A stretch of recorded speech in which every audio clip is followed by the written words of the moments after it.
Graffiti are writing or drawings that have been scribbled, scratched, or painted illicitly on a wall or other surface, often within public view.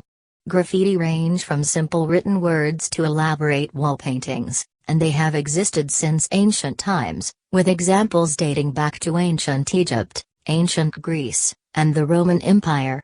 Here are the 5 examples of historical graffiti. Number 1. The Old Prison, Gozo. The Old Prison is situated in the citadel, overlooking Cathedral Square.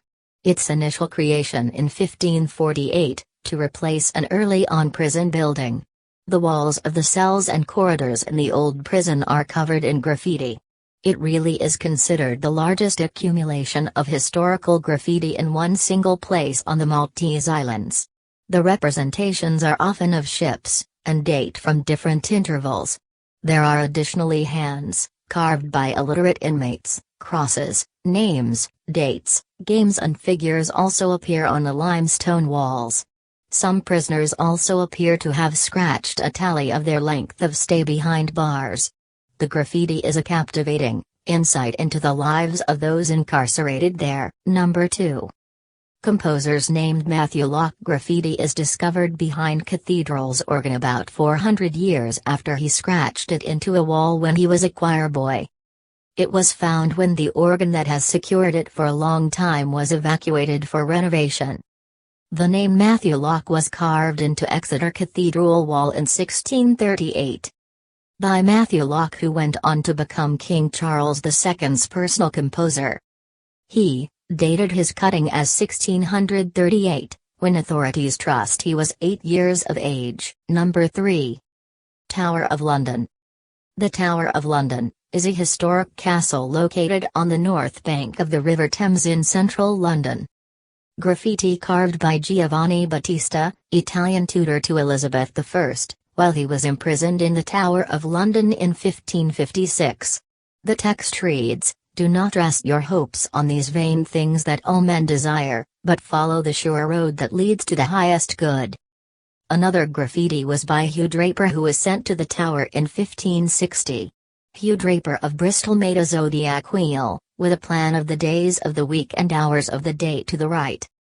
These powerful and often beautiful inscriptions record the heartache, unwavering faith and the patience of some of the Tower's prisoners. Number 4. Chinese cave graffiti. In the Dayu Cave in the Qinling Mountains of China, there are the records of droughts suffered hundreds of years ago. When the rains failed to arrive, the local people would enter the caves to offer prayers for the end of the drought.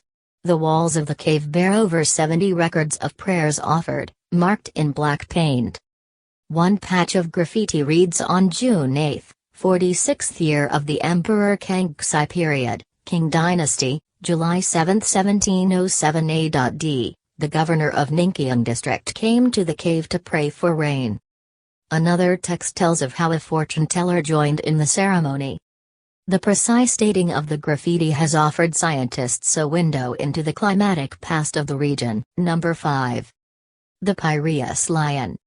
At the Arsenal in Venice stands a white marble lion around 3 meters in height. The lion's flanks and shoulders are canvassed in an interesting and scarcely neat script that was incomprehensible until, toward the finish of the 18th century, the Swedish ambassador Johan David recognized it as runic. The conclusion came to was that sooner or later in the 11th century voyaging Vikings had cut the runes as a form of graffiti. Several attempts were made to decipher the inscription, the most accurate of which is considered to be Eric Brait's interpretation of 1914, which contains an explanation of the inscriptions as: "In the harbor the men cut runes by the ocean in memory of Horsey, a great warrior. The Swedes set this on the lion. He ran his way with great insight, gold he won in his ventures." What's what creation? Please like, share and subscribe. Thanks for watching.